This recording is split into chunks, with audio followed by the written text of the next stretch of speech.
আচ্ছা, একটু ভাবুন তো, রাতের বেলা আপনি চোখ বন্ধ করে গভীর ঘুমে তলিয়ে গেছেন। সারাদিনের ক্লান্তি শেষে শরীরটা একটু বিশ্রাম পাচ্ছে। ঠিক তখনই হঠাৎ করে প্রস্রাবের চাপ আসলো। আপনি উঠলেন, বাথরুমে গেলেন, আবার এসে শুলেন। কিন্তু কি আশ্চর্য, আবার 1 ঘন্টা পরে একই ঘটনা, আবার উঠতে হলো। রাতে 3 বার 4 বার, কখনো কখনো 5 বারও বাথরুমে যেতে হচ্ছে। সকালে ওঠার পর মনে হচ্ছে ঘুমই হয়নি। শরীরে ক্লান্তি, মাথায় ভার, সারা দিন একটা অস্বস্তি লেগেই আছে। এটা কি আপনার সঙ্গে হচ্ছে? যদি হচ্ছে, তাহলে আজকের এই আলোচনাটি আপনার জন্যই। আর যদি আপনার পরিবারের কেউ বা আপনার কাছের কোনো মানুষ এই সমস্যায় ভুগছেন, তাহলে ওই আলোচনাটি শেষ পর্যন্ত দেখুন এবং তাদের সঙ্গে শেয়ার করুন। কারণ আজকে আমি এমন একটি সহজ, ঘরোয়া এবং অত্যন্ত কার্যকরী উপায়ের কথা বলবো, যেটা হয়তো আপনি কখনো ভাবেননি। আর সেই উপায়টি লুকিয়ে আছে আমাদের রান্নাঘরের একটি অতি পরিচিত জিনিসের মধ্যে। সেটি হলো আদা। হ্যাঁ, ঠিকই শুনেছেন, আদা। কিন্তু সেই আদা আপনাকে একটি নির্দিষ্ট নিয়মে খেতে হবে, যেন তেনভাবে খেলে হবে না। আর শুধু তাই নয়, আজকের এই আলোচনায় আমি আপনাকে আরও জানাবো যে রাতের বেলায় এমন কিছু খাবার এবং কিছু ফল আছে যেগুলো খেলে আপনার এই সমস্যা আরও বেড়ে যায়। অনেকেই হয়তো জানেন না যে রাতে কোন খাবারগুলো এড়িয়ে চলা উচিত। তাই এই সম্পূর্ণ আলোচনাটি শেষ পর্যন্ত মনোযোগ দিয়ে দেখুন, কারণ একটি পয়েন্টও যদি আপনি মিস করেন, তাহলে পুরো বিষয়টি আধা আধি বোঝা হয়ে যাবে। তবে এক মুহূর্ত দাঁড়ান, এই আলোচনা শুরু করার আগে আমি আপনাদের কাছ থেকে কিছু জানতে চাই। আপনি ঠিক এখনই এই আলোচনাটি কোন জায়গা থেকে দেখছেন, আর আপনার বর্তমান বয়স কত? নিচে কমেন্টে অবশ্যই জানাবেন, কারণ আমাদের প্রতিটি কথোপকথনই আপনাকে আরও ভালোভাবে বুঝতে সাহায্য করে। এবার আসুন মূল কথায় আসি। প্রথমে আমরা একটু বুঝে নিই যে রাতে বারবার প্রস্রাবে যাওয়ার এই সমস্যাটা আসলে কেন হয়। দেখুন, বয়স যখন 50 বা 60-এর কোঠায় পৌঁছে যায়, তখন আমাদের শরীরে অনেক রকম পরিবর্তন আসতে শুরু করে। এটা একেবারেই স্বাভাবিক একটি প্রক্রিয়া। কিন্তু কিছু কিছু পরিবর্তন আমাদের দৈনন্দিন জীবনে বেশ অস্বস্তি তৈরি করে। রাতে ঘন ঘন প্রস্রাবে যাওয়ায় তার মধ্যে একটি। এটাকে চিকিৎসা বিজ্ঞানের ভাষায় বলা হয় নকটুরিয়া। এখন এই নকটুরিয়া কেন হয় সেটা একটু জানা দরকার। বয়স বাড়ার সঙ্গে সঙ্গে আমাদের মূত্রথলি বা ব্লাডারের ক্ষমতা কমে যায়। ব্লাডার আগে যতটুকু প্রস্রাব ধরে রাখতে পারত, বয়সের সঙ্গে সঙ্গে সেই ক্ষমতা কমে আসে। তার ওপরে প্রোস্টেট গ্রন্থির সমস্যা, যেটা বিশেষ করে পুরুষদের ক্ষেত্রে দেখা যায়, সেটাও একটা বড় কারণ। মহিলাদের ক্ষেত্রে মেনোপজের পরে হরমোনের পরিবর্তনের কারণে এই সমস্যা দেখা যায়। এছাড়াও ডায়াবেটিস, উচ্চ রক্তচাপ, কিডনির সমস্যা, এমনকি কিছু ওষুধের পার্শ্বপ্রতিক্রিয়ার কারণেও রাতে বারবার বাথরুমে যেতে হতে পারে। আরেকটা অত্যন্ত গুরুত্বপূর্ণ কারণ হলো শরীরে প্রদাহ বা ইনফ্ল্যামেশন। এই প্রদাহ যখন মূত্রনালী বা ব্লাডারে হয়, তখন ব্লাডার অতিরিক্ত সংবেদনশীল হয়ে পড়ে এবং অল্প প্রস্রাব জমলেই সংকেত পাঠায় যে আপনাকে বাথরুমে যেতে হবে। এখন এখানেই আদার ভূমিকা শুরু হয়।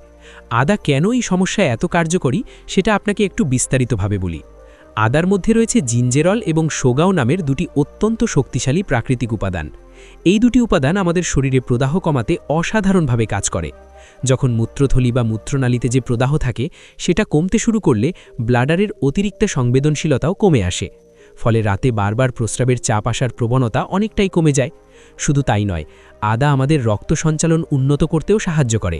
যখন শরীরের রক্ত সঞ্চালন ভালো হয়, তখন কিডনির কার্যক্ষমতাও ভালো থাকে। কিডনি ঠিকমতো কাজ করলে শরীরের অতিরিক্ত জল এবং বর্জ্য পদার্থ সঠিক সময়ে সঠিক পরিমাণে বের হয়ে যায়।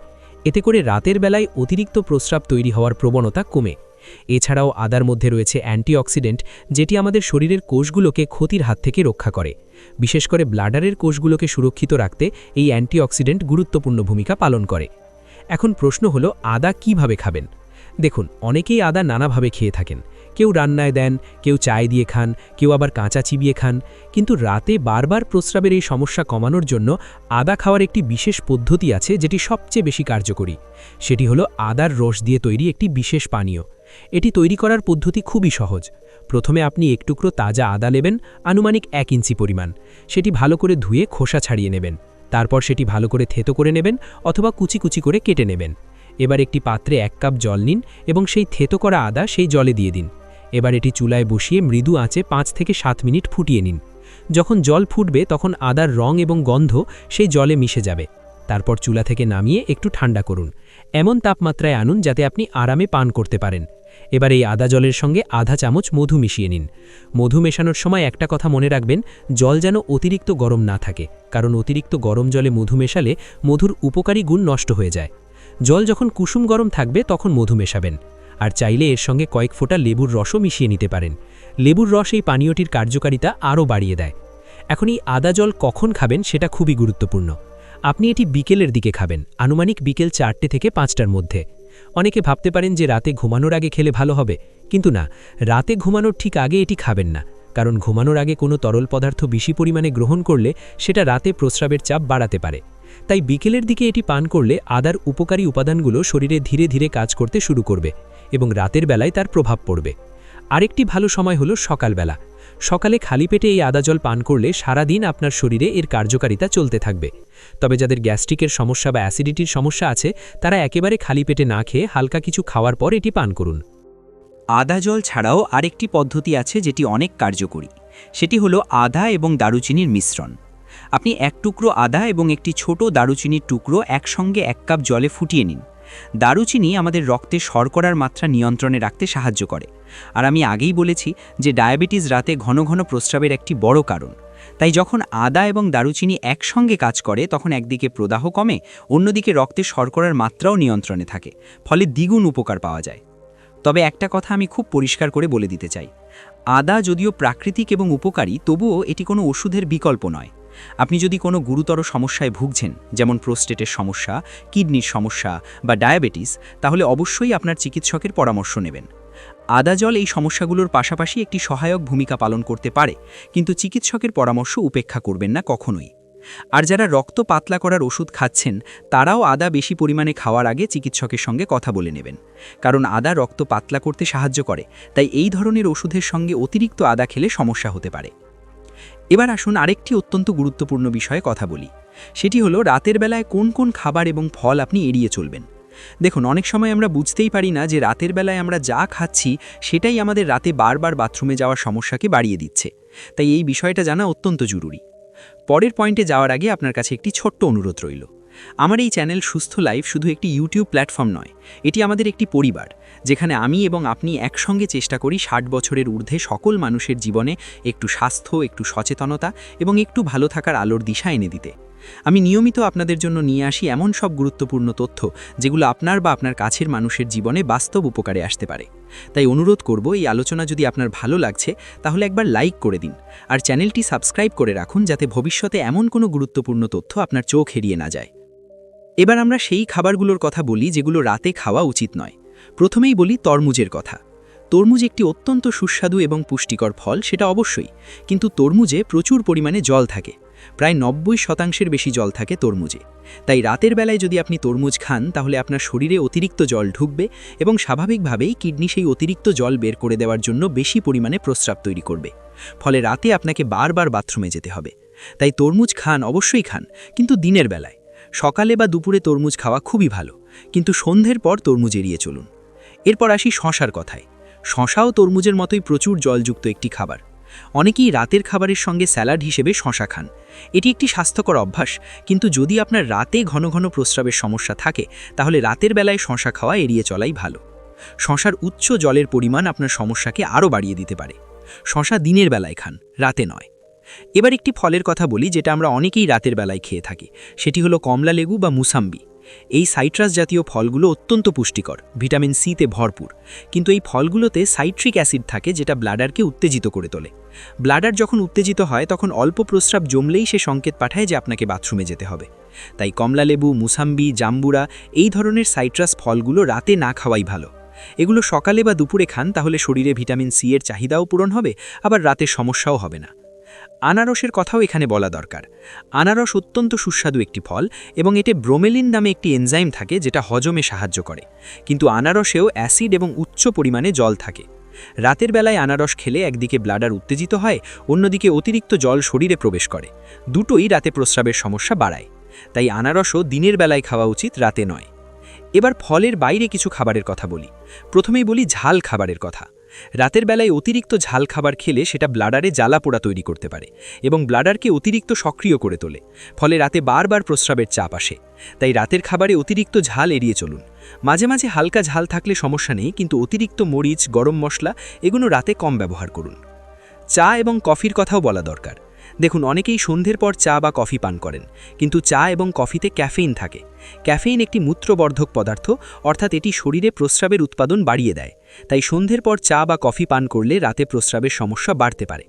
আপনি যদি চা খেতেই চান সন্ধ্যের পর, তাহলে ক্যাফেইন মুক্ত হার্বাল চা বেছে নিতে পারেন, যেমন ক্যামোমাইল চা, যেটা উল্টো আপনাকে ভালো ঘুমাতে সাহায্য করবে। এবার বলি লবণযুক্ত খাবারের কথা। রাতের বেলায় অতিরিক্ত লবণযুক্ত খাবার খেলে শরীরে সোডিয়ামের মাত্রা বেড়ে যায়। শরীর তখন এই অতিরিক্ত সোডিয়াম বের করার জন্য বেশি পরিমাণে প্রস্রাব তৈরি করে। তাই রাতের খাবারে অতিরিক্ত লবণ, চিপস, আচার, নোনতা বিস্কুট এই ধরনের খাবারগুলো এড়িয়ে চলুন। খাবারে পরিমিত লবণ রাখুন, কিন্তু অতিরিক্ত নয়। আরেকটি জিনিস যেটা অনেকেই করেন সেটা হলো রাতে শোয়ার আগে অনেক বেশি জল পান করা। দেখুন, সারাদিন পর্যাপ্ত জল পান করা অবশ্যই জরুরি, কিন্তু রাতে শোয়ার ঠিক আগে অতিরিক্ত জল পান করলে স্বাভাবিকভাবেই রাতে বারবার বাথরুমে যেতে হবে। তাই চেষ্টা করুন সন্ধ্যা 6টার পর থেকে জলপানের পরিমাণ কমিয়ে আনতে। ঘুমানোর অন্তত 2 ঘন্টা আগে থেকে জলপান কমিয়ে দিন। তবে শরীরকে একেবারে জলশূন্য রাখবেন না। যতটুকু তৃষ্ণা লাগে ততটুকু পান করুন, কিন্তু অতিরিক্ত নয়। দুধের কথাও বলা দরকার। অনেকেই রাতে গরম দুধ পান করেন ঘুমানোর আগে। দুধ ঘুমের জন্য ভালো, এটা সত্যি, কিন্তু যদি আপনার রাতে ঘন ঘন প্রস্রাবের সমস্যা থাকে, তাহলে ঘুমানো ঠিক আগে দুধ না খেয়ে ঘুমানোর অন্তত 1 ঘন্টা আগে দুধ পান করুন। আর দুধের পরিমাণও বেশি রাখবেন না, আধা কাপ বা 1 কাপ যথেষ্ট। এতে ঘুমও ভালো হবে, আবার অতিরিক্ত তরলের কারণে বাথরুমেও বারবার যেতে হবে না। এবার আসি আঙুরের কথায়। আঙুর একটি চমৎকার ফল, এতে প্রচুর পুষ্টি আছে, কিন্তু আঙুরও একটি মূত্রবর্ধক ফল হিসেবে পরিচিত। রাতে আঙুর খেলে প্রস্রাবের পরিমাণ বাড়তে পারে, তাই আঙুর দিনের বেলায় খাওয়া উচিত। পেঁপের কথাও জেনে রাখা দরকার। পেঁপে একটি অত্যন্ত ভালো ফল, বিশেষ করে হজমের জন্য, কিন্তু পেঁপেতে প্রচুর জল থাকে এবং এটি প্রাকৃতিকভাবেই মূত্রবর্ধক। তাই রাতে পেঁপে খেলে প্রস্রাবের সমস্যা বাড়তে পারে।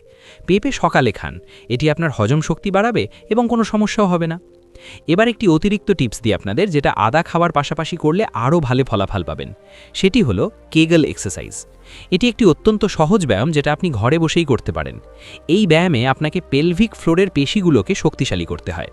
এটি করার পদ্ধতি খুব সহজ। আপনি যখন প্রস্রাব করছেন, তখন মাঝ পথে প্রস্রাব থামিয়ে দেওয়ার চেষ্টা করুন। যে পেশিগুলো ব্যবহার করে আপনি প্রস্রাব থামাচ্ছেন, সেই পেশিগুলোই হলো পেলভিক ফ্লোরের পেশি। এবার এই পেশিগুলোকে 5 সেকেন্ড ধরে চেপে রাখুন, তারপর 5 সেকেন্ড ছেড়ে দিন। এটি 10 বার করুন। দিনে 3 বারই ব্যায়ামটি করুন। নিয়মিত করলে কয়েক সপ্তাহের মধ্যেই আপনি ফলাফল দেখতে পাবেন। আপনার ব্লাডারের নিয়ন্ত্রণ অনেক ভালো হবে এবং রাতে বারবার বাথরুমে যাওয়ার প্রবণতা কমবে। আরেকটি কথা বলে রাখি, রাতে ঘুমানোর আগে অবশ্যই একবার বাথরুমে যান। এটি একটি ছোট কিন্তু অত্যন্ত কার্যকরী অভ্যাস।